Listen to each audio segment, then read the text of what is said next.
Hello everyone, so today we'll be solving a question of KVPY. This question came in the year 2012 in the paper of KVPY. So let's first check the question. The question is find the value of the ratio of these two integrals. Now the first integral is that is present in the numerator is integration 0 to pi by 2 sine of x whole raised to power root 2 plus 1, and the second integral which is present in the denominator is integration 0 to pi by 2 sine of x whole raised to power root 2 minus 1. As you can see, these two are very similar integral. The difference is only the power. Now this question was presented in the form of multiple choice question. So we have four options in front of us, A, B, C, D.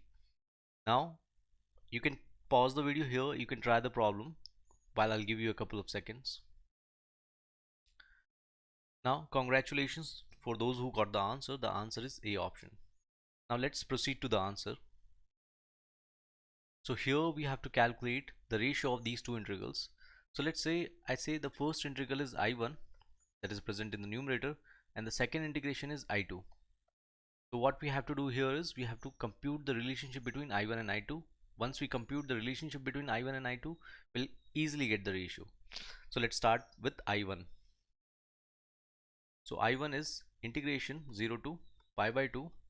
Now I1 is sine of x whole raised to power root 2 plus 1. I'm going to do one thing here is I'm going to write sine of x whole raised to power root 2 plus 1 in one more way, that is sine of x whole raised to power root 2 multiplied by sine of x d of x.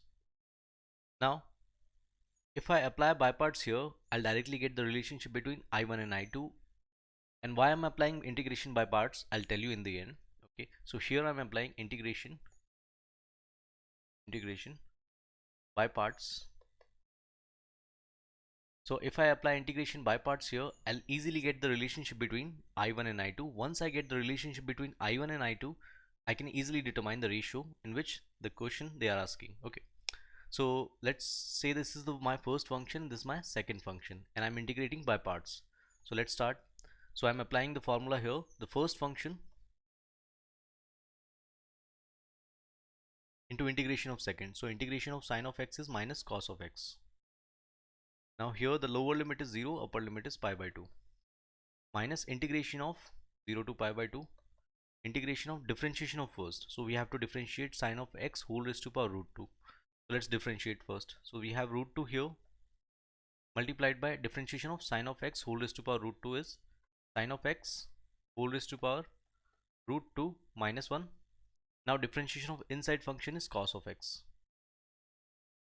Now whole multiplied by integration of second function. So integration of sine of x is minus cos of x, and in the end we have t of x.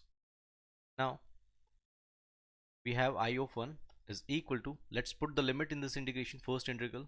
So as soon as you put pi by 2, we know cos of pi by 2, cos of 90 degrees 0, so we got 0 here, minus times of, as soon as you put 0 here, sine of 0 will give you 0, multiplied by anything is 0, so this we have 0.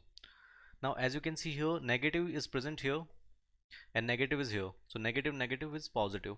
Now I'll bring all the constant outside, that is root 2 times integration 0 to pi by 2.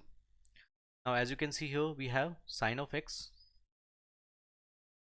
whole raised to power root 2 minus 1 multiplied by cos of x into cos of x is cos square of x d of x. Now we'll further simplify in order to get the relationship between I1 and I2.